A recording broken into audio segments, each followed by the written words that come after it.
వేమన చెప్పింది వేదంరా. రచన ఎలిశెట్టి సురేష్ కుమార్ గారు.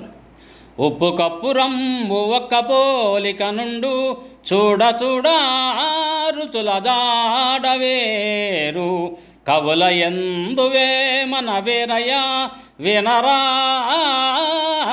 తెలుగోడా. కవిత్రయమన్నా తిక్కన వేమన గురజాడ ఇది శ్రీ శ్రీ మాట. వానలో తడవని వేమన శతకం వినని మనిషి ఉండడనేది నిస్సందేహం. అంతటి శక్తివంతం ఆయన కవితా ప్రవాహం.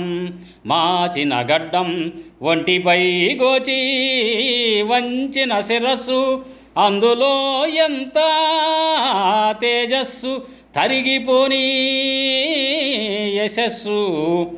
ఇది 4 మాటల్లో వేమన.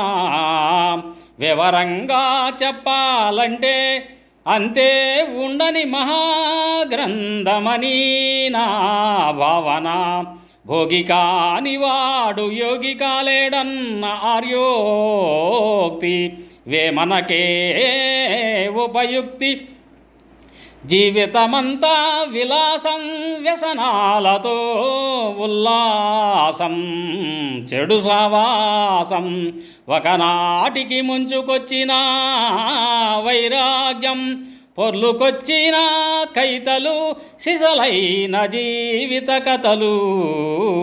వేసెల చుట్టూ తిరిగిన వేమయ్య బంధాల దాస్య విముక్తి పొందిన సిద్ధయ్య.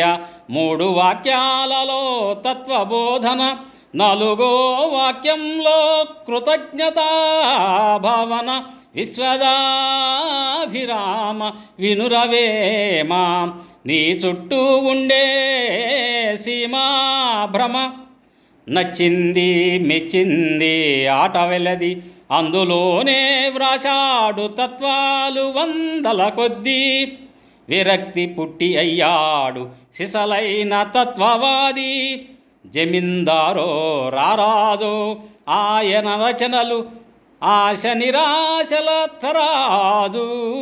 వేద వేదాంగాల బేరీజు వేమన వాదంలో ప్రధానంగా నిర్వేదం. తిరుగుబాటు తరుగుబాటు